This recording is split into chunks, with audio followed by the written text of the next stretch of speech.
Hello guys, good morning, Radhe Radhe. তোমরা সবাই কেমন আছো? আশা করছি সকলে খুব ভালো আছো, আমিও ভালোই আছি। তো দেখতেই পাচ্ছ সকালবেলা কিন্তু পুজো করা হয়ে গেছে, আর মা কিন্তু ঠাকুরের জন্য মালা গেঁথে দিয়েছে। কারণ আজকে কি বলো তো, আজকে হলো বৌদ্ধ পূর্ণিমা। আমাদের বাড়িতে পালনই আছে, মানে পূর্ণিমা তো পালনই নেই, মানে আজকে যারা পূর্ণিমা করে তারা তো আজকে অন্ন খাবে না, কিন্তু আমি অন্ন খাবো, সবাই অন্ন খাবে, মানে নিরামিষ খাবে আজকে আমাদের বাড়িতে সবাই। তো গোপাল আছে যেহেতু নিরামিষ তো খেতেই হবে। আর এখানে দেখো মহাদেবের মালাটা আছে, মা কিন্তু পরিয়ে দেয়নি মহাদেবকে, মা বলেছে যে আমাকে পরিয়ে দিতে, মানে আমি যাতে মহাদেবকে মালাটা পরিয়ে দিই। তো সেই কারণেই মা কিন্তু মহাদেবের মালাটা গেঁথে রেখেছে ঠিকই, কিন্তু পরায়নি এখনও পর্যন্ত। তো কি রান্না বান্না হয়েছে দেখে নাও। হয়েছে আমের চাটনি, লাউয়ের খোসা ভাজা, ভেন্ডি ভাজা, শাক ভাজা, নটির শাক আর তেল পটল। তো আমি যাচ্ছি এখন একটা জায়গায়, বেশ আমাদের বাড়ি থেকে অনেকটাই দূর বলতে পারো, যাচ্ছি বেথুয়া ডহরি। হ্যাঁ, বাড়িতে অনেক জেদ করে, অনেক মানে বলে বলে অবশেষে আমি, আমার ফ্রেন্ড মিত্রা আর কাকিমা তিনজন মিলে যাচ্ছি। তো কী কারণে যাচ্ছি, এটা হলো আমার বান্ধবী, ও তো খুবই খুশি, সবই তোমাদেরকে শেয়ার করব। তার আগে দেখে নাও, এটা হলো মিত্রার মাসির বাড়ি। আসার সময় ঢুকেছিলাম, দেখতেই পাচ্ছ, এসে আমি পুরো পড়ে গেছি। হ্যাঁ, আজকে কিন্তু বুদ্ধ পূর্ণিমা উপলক্ষে গোপালকে ফল দিয়ে পুজো করা হয়েছিল।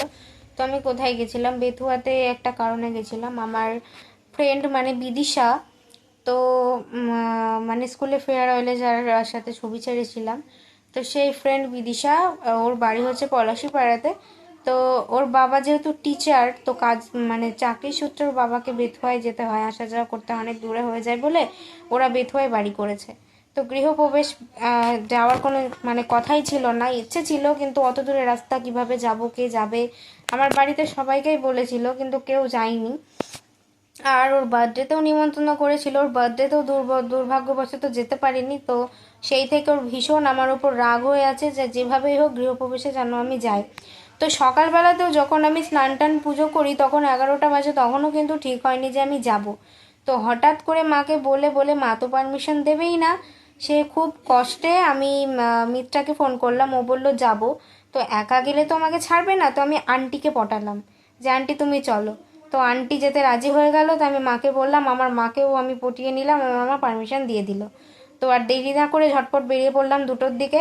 এখান থেকে বেথুয়াডাউরি যেতে খুব জোর 1 ঘন্টা টাইম লাগে, মানে বাসে গেলে লেট হবে, কিন্তু এখান থেকে পলাশি স্টেশন আধা ঘন্টা লাগে, আর ওখান থেকে আধা ঘন্টা, মানে 1.25 ঘন্টা মতো লাগে, পুরোপুরি 1 ঘন্টাও লাগে না। তো আমরা ওখানে পৌঁছেছিলাম প্রায় হচ্ছে 4টে, মানে 4:45-এর দিকে। তো 4:30-এর মধ্যে খাওয়া দাওয়া করে আমরা সঙ্গে সঙ্গে বেরিয়ে গেছি, বেশিক্ষণ বসিও নি।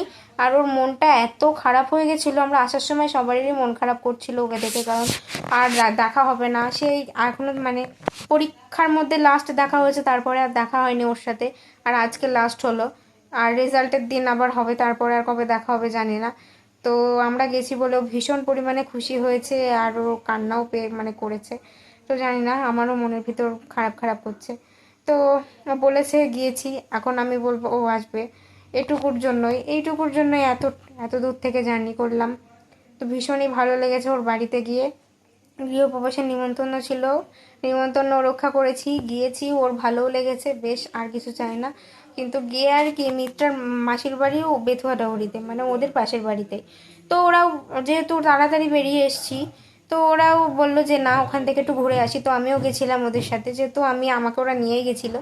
তো ওর মাসির বাড়িতে প্রায় আধা ঘন্টা মতো বসে, যখন 5টা 44 বাজে তখন ওদের বাড়ি থেকে বেরোচ্ছি। আর ওদের বাড়ি থেকে বেথুয়াডাহরি স্টেশন হচ্ছে প্রায় 15 মিনিট 20 মিনিট টাইম লাগে।